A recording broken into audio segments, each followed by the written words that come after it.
Into this. Welcome to The Explainer. Today, we're taking a road trip, but, not just your average Sunday drive. We are literally traveling through space and time, guided by this absolutely fascinating document I found from the mid-20th century. It's an Australian military travelogue charting a route straight through Palestine. We're going to look closely at how this one specific itinerary captures thousands of years of human history. We're talking ancient, biblical, and modern eras, all stacked onto a single, incredibly dense stretch of land. If you've ever wondered how the past quite literally forms the foundation for the present, well, you are absolutely in the right place. Because our entire journey today is driven by this single piece of paper. Just look at it. It reads like a weathered artifact, complete with fading typewritten text, little manual corrections, and just the undeniable stamp of a bygone era. It was whipped up for the Australian military, specifically referencing units like the CT Sup, Cole, D Section, 11 Echelon. But what makes this piece of history so incredibly compelling is the tone. It casually, almost routinely, drops monumental, world-changing historical events right next to your standard mundane driving directions. It is literally a soldier's guide to a landscape where every single mile marker is drenched in millennia of triumph and tragedy. And I really want to draw your attention to this unbelievable juxtaposition right on the first page. The guide casually states, "It was here that Samson was imprisoned and met his death." And then barely a breath later it notes, "Amongst the 3,257 graves of the Gaza War Cemetery, many tombstones." I mean, it's almost hard to wrap your head around the sheer whiplash of time in that one paragraph. It effortlessly blends ancient biblical history with the fresh, devastating scars of the First World War. For the mid-century soldiers reading this, the ancient past and their own immediate military reality were occupying the exact same physical dirt. So here's our literal road trip map. We're going to trace this exact sequential route from west to east. First, starting in Stronghold Gaza. Second, heading up to Beersheba and Hebron. Third, exploring Bethlehem's sacred valleys. And finally, descending to the Dead Sea. Stop number 1, starting in Stronghold Gaza. Now, what's really interesting about this is how perfectly these details capture the region's dual identity. On one hand, you've got the ancient history. The travelogue calls out Gaza, known biblically as Azza, as the Philistine capital, a major trade route connecting Egypt to Syria and the site of Samson's death. But then, right on the other hand, you have the World War I history. This is where the Australian Light Horse Regiments, the 2nd, 5th, 11th, and 14th specifically, achieved fame, leaving behind those 3,257 war graves.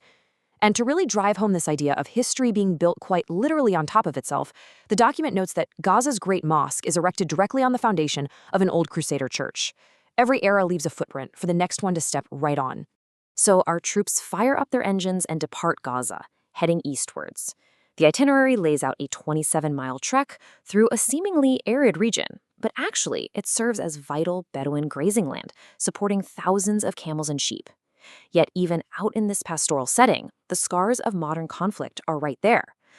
The document explicitly instructs drivers that the road runs right along the embankment of the old Turkish railway, which was completely destroyed during the Great War.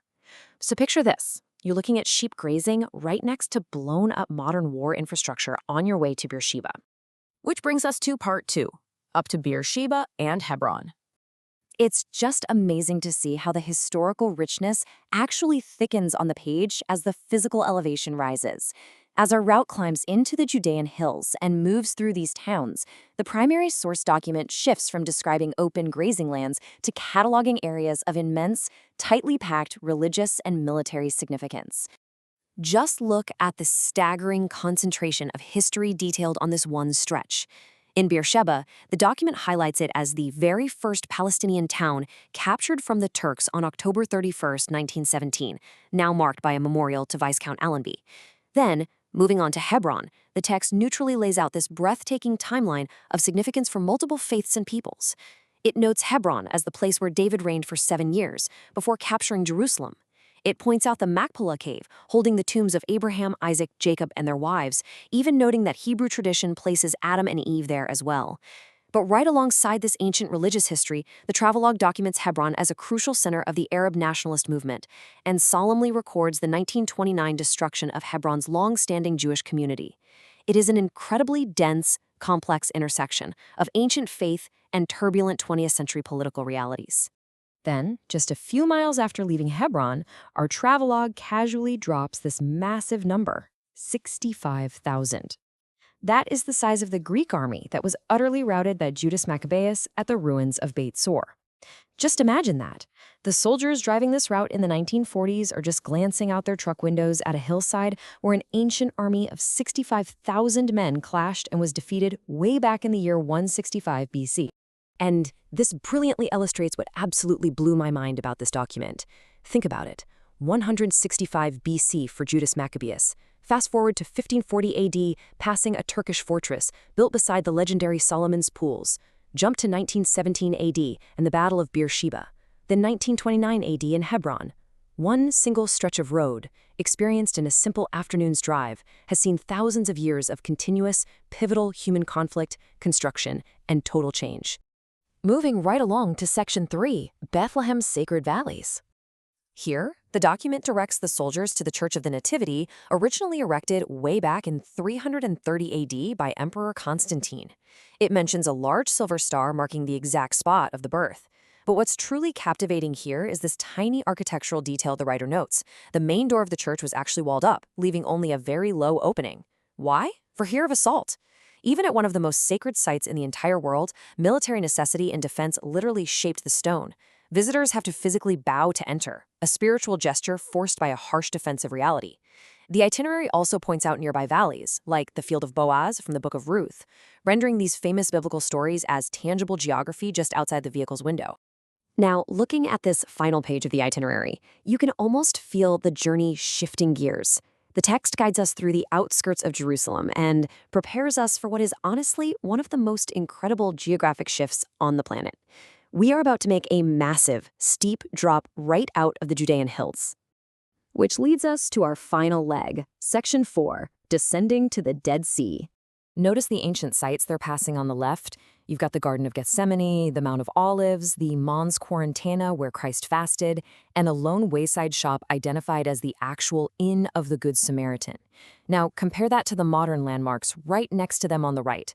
On the exact same stretch of road, they are passing the modern suburb of Talpiot, navigating around a modern police station where the road divides, and crossing the Allenby Bridge, built right alongside the sites of recent WW1 skirmishes between the British and the Turks.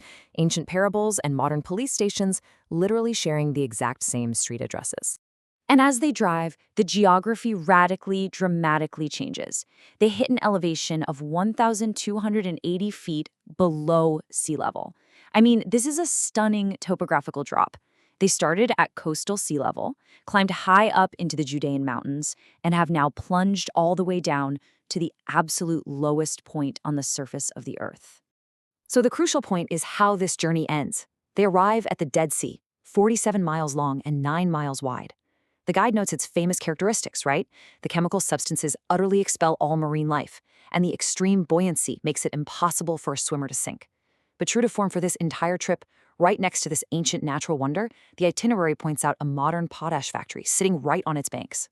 Even at the lowest, deadest point on Earth, modern industry and ancient geography just sit side by side.